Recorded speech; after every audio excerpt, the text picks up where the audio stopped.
I'm Linda Easthouse, for those who might be new joining us. I'm with Reclaim Your Life Natural. Reclaim Your Life. Oh my goodness, it's late. It's been a long day, but we're wonderful. We're glad to be here. Reclaim Your Life Mastery Coaching from Natural Bioenergetics. I was trying to get them both in the same word. Oh well, we're good.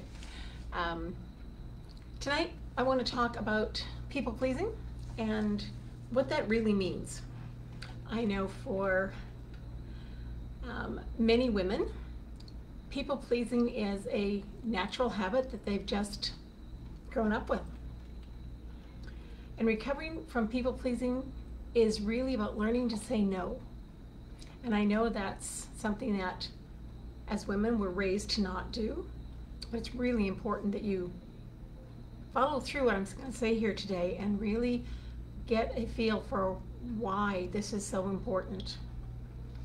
We need to learn to say no to other people, to others' expectations, to all these things that drive us, so that we can say yes to ourselves.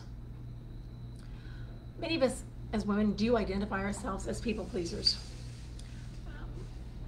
Most of us think it's either a personality trait or a character trait, or that we were just born with it. That's just the way we are, and it's kind of part of us. But nothing could be more false. This behavior comes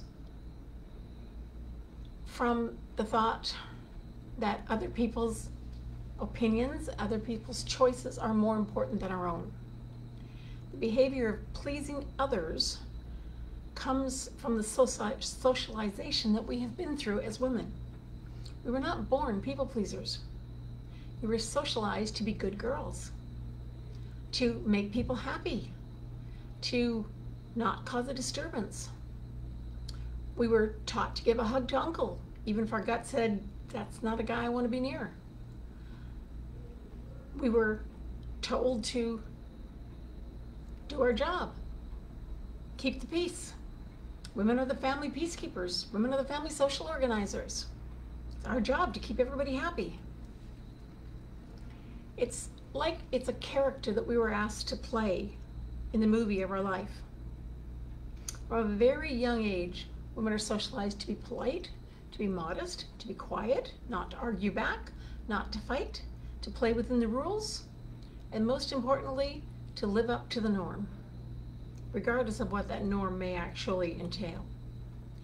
We are socialized to believe that we are responsible, listen to this, we are responsible for other people's perceptions of us. And that other people's perceptions of us are more valuable than our own opinions of ourselves. We are effectively taught to be people pleasers. But just like anything else we have learned, we can unlearn it. People pleasing can be unlearned when we learn to say no. And a lot of you are thinking right now, but I'm not a people pleaser. I've gotten over that. I'm good. I've learned not to do that. Let me ask you this question. Are you struggling to accept your body? If you are, you're people pleasing. Women's relentless pursuit of the thin ideal and their unwillingness to accept their own body is because we have been so grounded in the socialization that we need to be good girls and we need to please people and meet society's expectations. And society's expectations is that women should be beautiful and thin, and if we're not meeting that, then there's something wrong with us and we're not doing enough to please the people who have to look at us and to please the men in our lives. You're a people pleaser if you can't accept your body and aren't happy in your own skin, if you're not comfortable in your own skin. So how does people pleasing show up in other parts of your life? Are you one of the ones who agrees with everybody to keep the peace? You pretend to agree and you go along with it even though you don't want to and you know it's not right? Here's a big one. You feel responsible for how other people feel. You feel responsible for how your husband feels. You feel responsible for how your friends feel. You feel responsible for how your kid's teacher feels. You are not responsible for anybody else's feelings. You feel really uncomfortable if someone else is disappointed in you. And people can pressure you into doing things by saying, "Oh, I'm so disappointed that you would do that to me."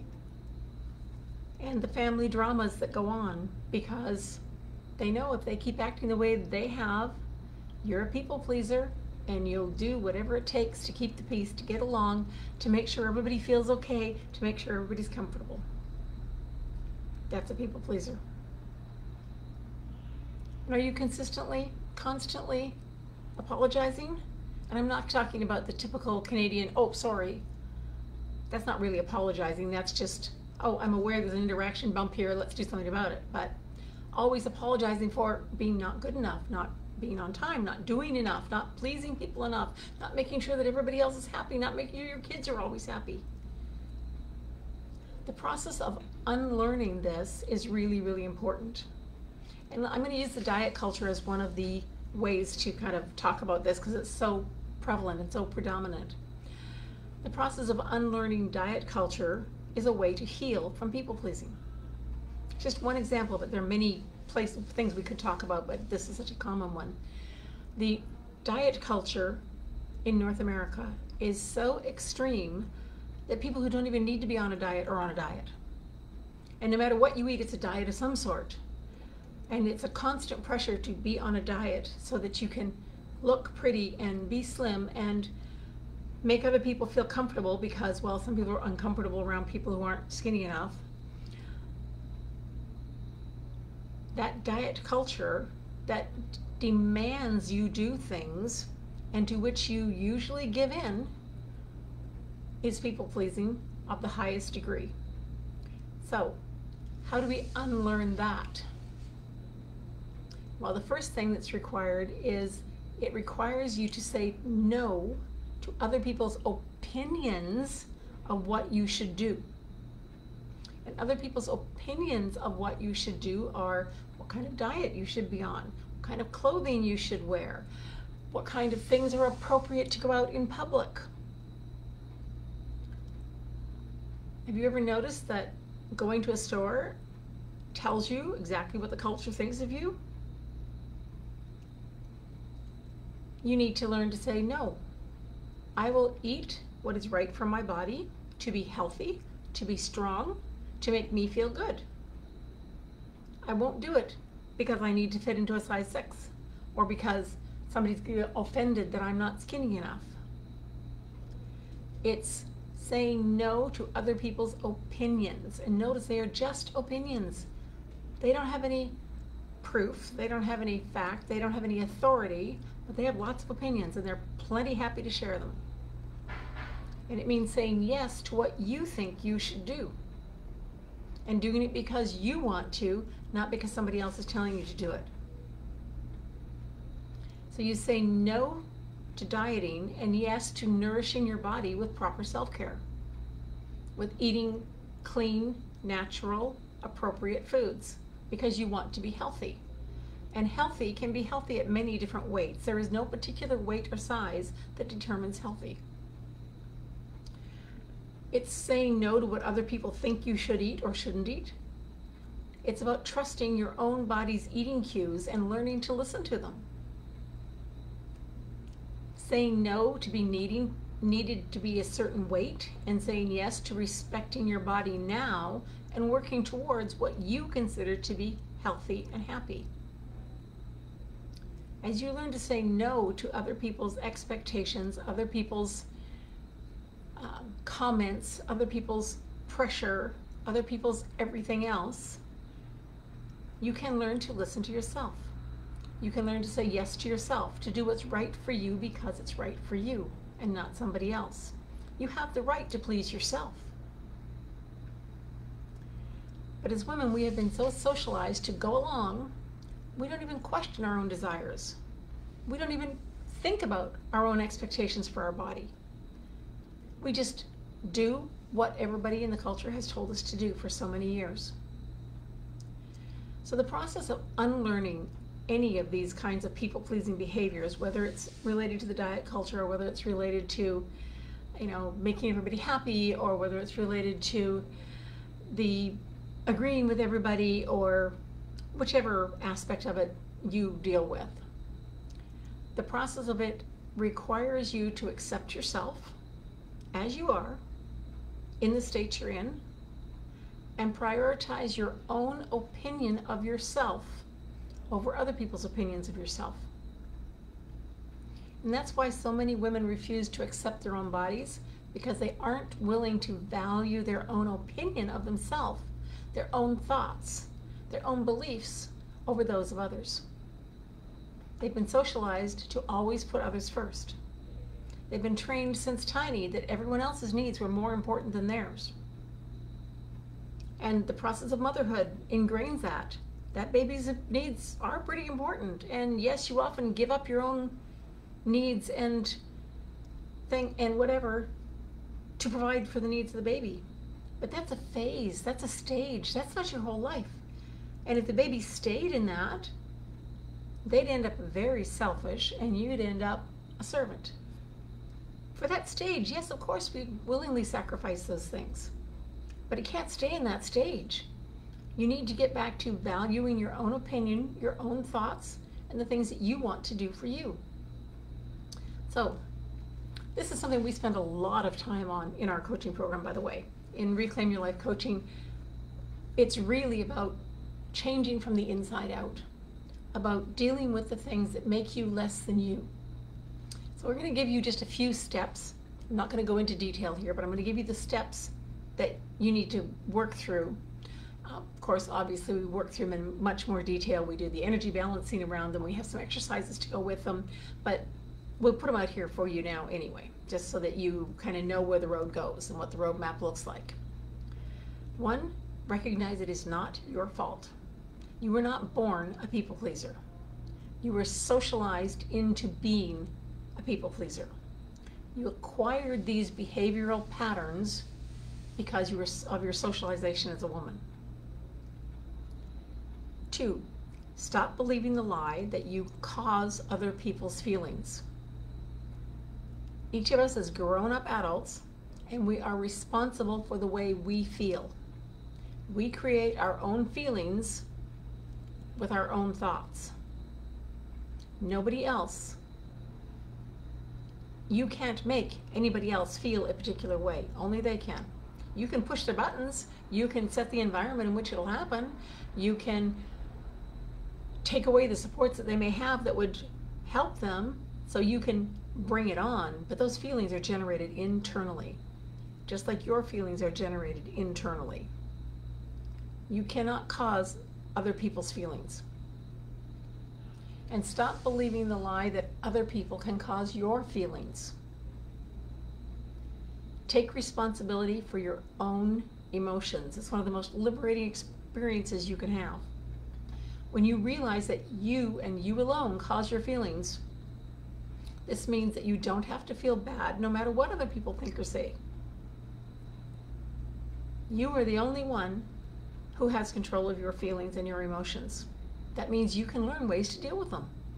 And in the program, we teach you all kinds of ways to help you manage and grow and develop those into healthy, functional, adult, responsible processes so that you can be who you want to be. You don't have to feel bad about what other people say or think or tell you to say or think. One of the key phrases that you'll hear from me over and over and over is, what other people think of you is none of your business. What other people think of you is none of your business. What you think of you is what matters.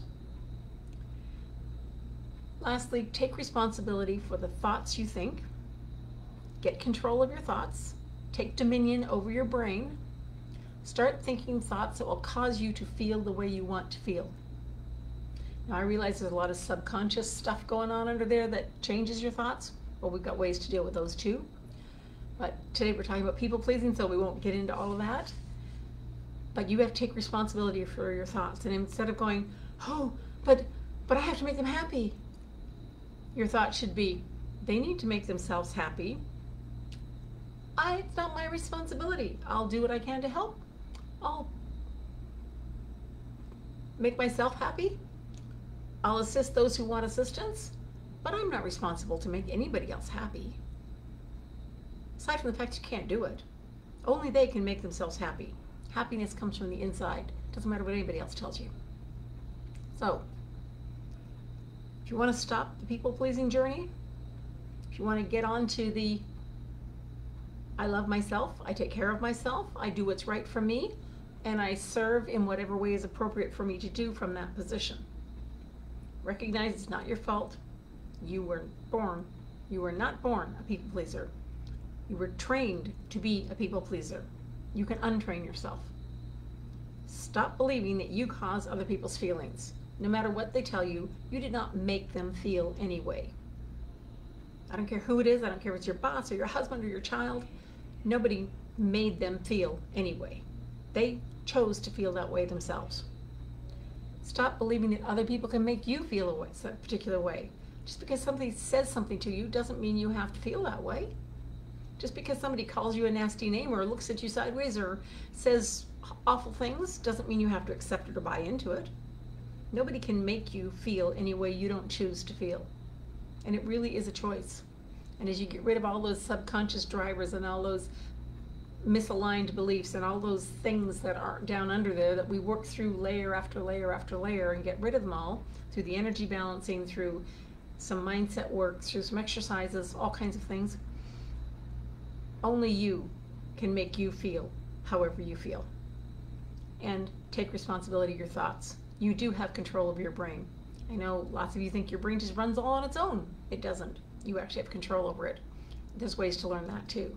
So I hope you'll join us for some other tips and things on getting the most out of your life. We're here every week at this time of night on a live.